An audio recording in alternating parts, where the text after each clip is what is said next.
The raging war on the administration of value-added tax in Nigeria is far from over. It is now a war being fought by the federal government and some states at the courts of law. And as the deadline of remittance of August value-added tax fast approaches, members of the organized private sector of Nigeria are presently in a dilemma as to where to make the payment to. The umbrella body representing the interests of organized businesses in Nigeria are concerned at the consequences of the ongoing controversy, especially with the confusion raised on the matter in Rivers and Lagos State, where laws have been established. Joining me via Zoom for more on this is Managing Editor, Avalon Daily, Ayodele Adio. Aya, good morning. Thank you for joining us on TVC Breakfast. Good morning. Thank you for having me. Now, the OPSN is saying that this is a dilemma for them and that it is dangerous for business.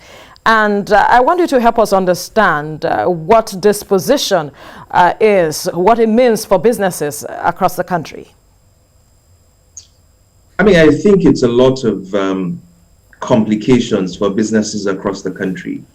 I mean, the speed at which the Lagos state government and, of course, the Rivers state government, have implemented these laws, even though it has not been totally resolved in court. You recall that the FIRS has appealed the judgment of the High Court, to the Court of Appeal.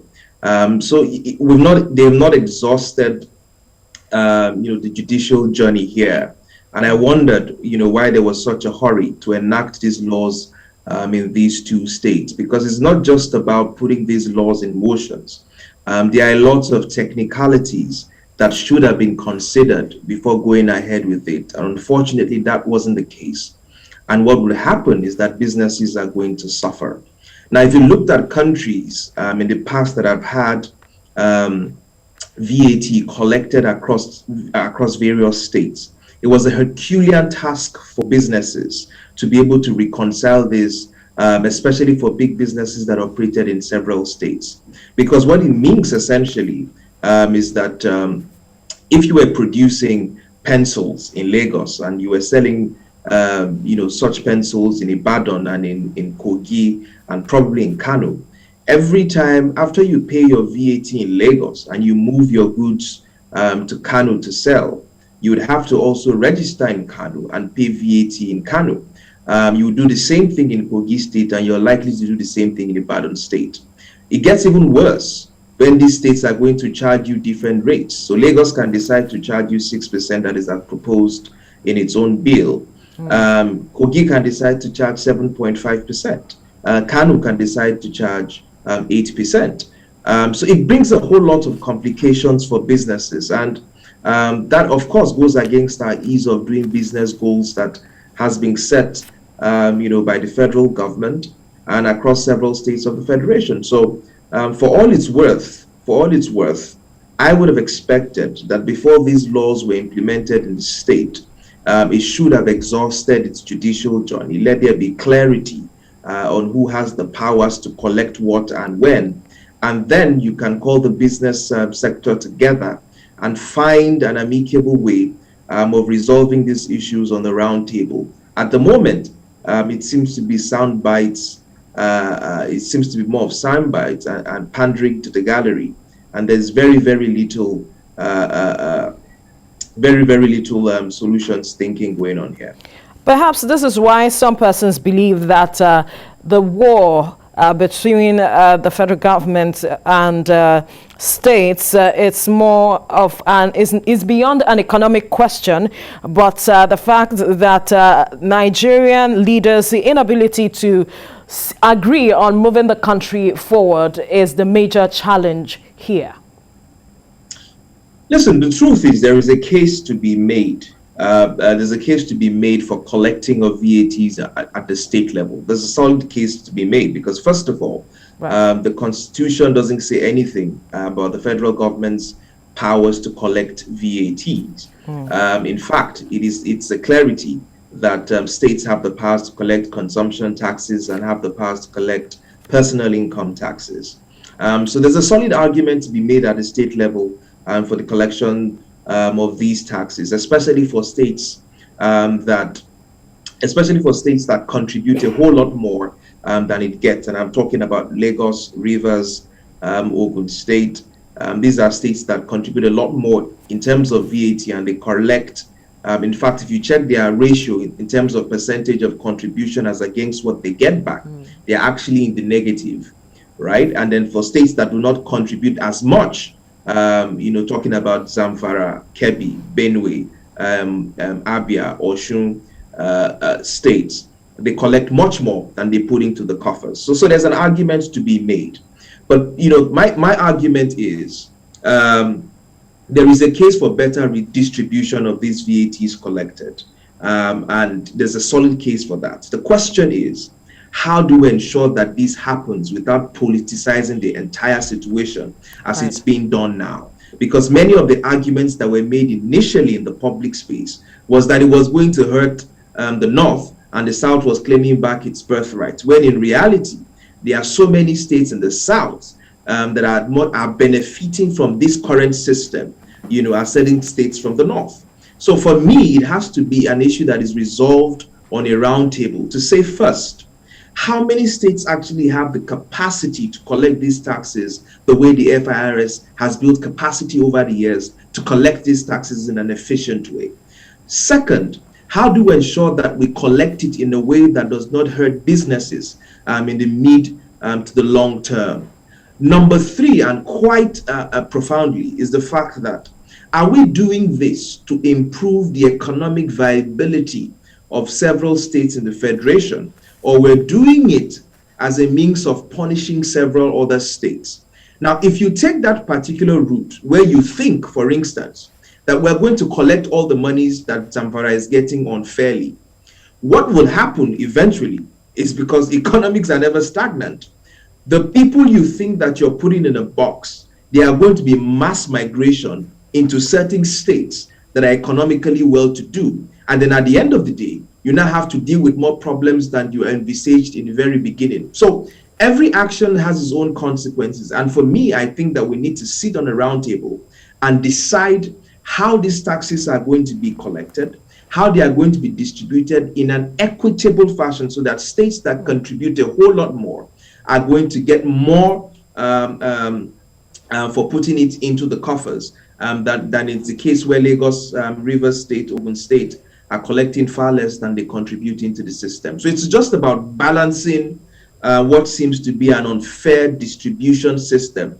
at the moment, and not really as it's been portrayed to be as a North against the South kind of situation that every public debate seems to always spiral down to, which makes absolutely no sense to me. And more importantly, I think that state governors, especially the Rivers State and the Lagos State government, must pause for a second and not be too hasty to implement something that is more complicated than it looks at the surface. Do they have the training?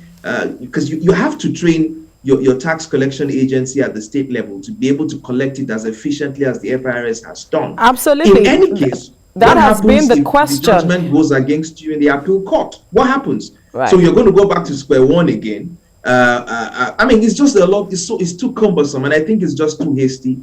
We should wait until this argument is done with, probably at the Supreme Court. I envisage you'll get to the Supreme Court, and then we can take a position. Now, you mentioned something that has been the question on a lot of persons, that a lot of persons' lips, that it took the FIRS 28 years to be able to get it right, especially when we talk about efficient collection, even though, as some have pointed out, there are still some loopholes. At the state, do the states have the capacity to ensure that they collect this revenue or taxes efficiently and use them judiciously? It's a good point to be made. It's a good point to be made. I would argue that the LIRS, which is the Lagos State Tax Agency, has built some capacity over the years, and they're doing a lot better than many of the states of the Federation. But I still doubt that they do have the capacity of the Federal Inland Revenue Service.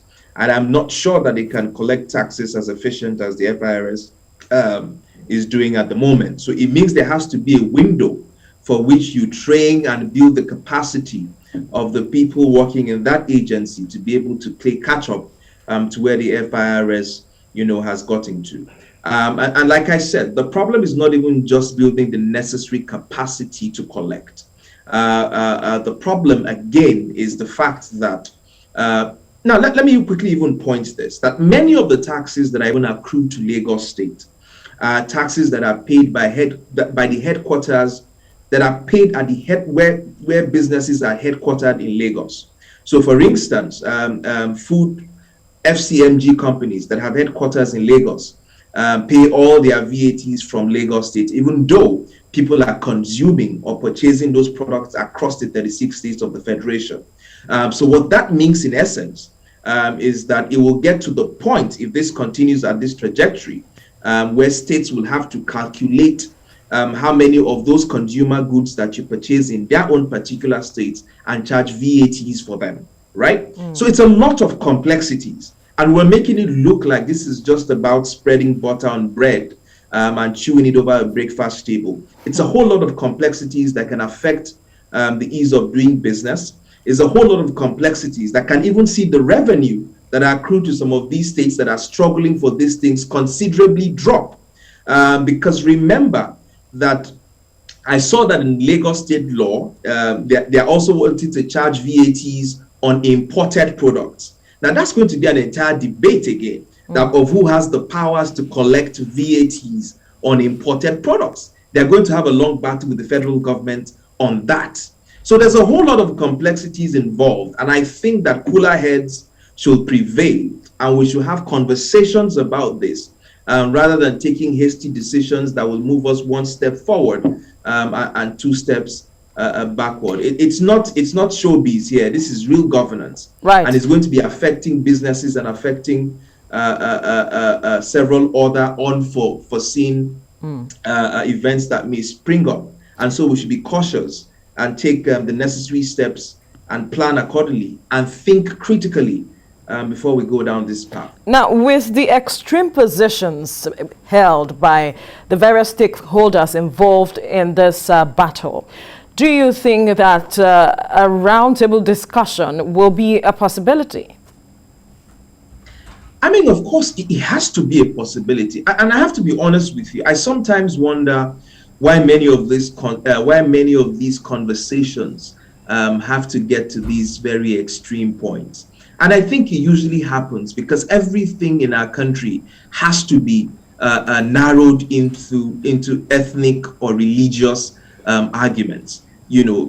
First, I mean, you can imagine that the entire VAT was driven on the debate on the basis that northern states are collecting taxes on beer that they do not consume or beer bottles that they destroy, right? That's one of the ways that they drove this debate.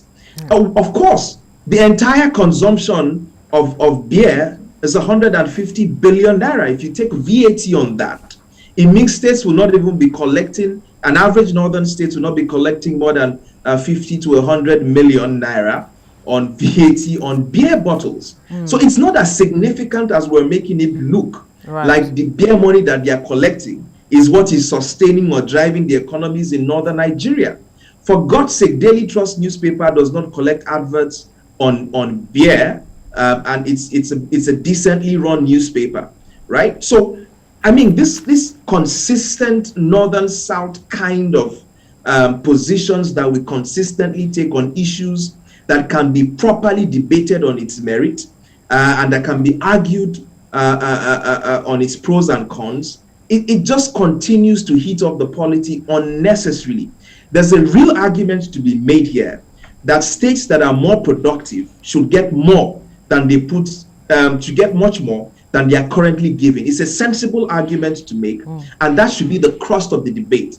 How do states who generate much more get much more value for what they put into the coffers? It's not a debate about a parasitic north against a productive south, because if you look at the numbers, there are as much parasitic southern states as there are parasitic northern states, if we're defining parasitic as collecting much more than you put into the coffers. So let us sit on the round table, whether it's about grazing routes or it's about VATs. There are sensible arguments that can be made without necessarily being derogatory across religious or regional sentiments. And we can make common sense arguments and move our country forward. At the moment, it just looks like, and this is what politicians like, because all they are simply going to do is to play to the gallery and run on our adrenaline and make fancy speeches without moving their states forward. Because all you want to hear are sound bites of a governor or a politician who is speaking or fighting for his people, and at the end of the day, nothing fundamentally changes in your favor. Right. So we want people who take sensible approach to issues that require critical thinking, critical planning before they are implemented. And this VAT issue is one of them. Yes, Lagos deserves much more than it is currently getting. All right. River State deserves far more than it's currently getting. But the question is, how do we do it in such a way that it doesn't hurt businesses, that we don't fight and split hairs over it, that is not the North-South debate, it's a productivity debate, and that way we can begin to move our country forward. At the moment, it just looks like we're just running and really not thinking about the details and the implications of certain things that we're doing at the moment. Right, we have to leave the conversation here now. Managing Editor, Avalon Daily, Ayodele Adio, thank you so much for your time. Thank you for having me. Pleasure to be on.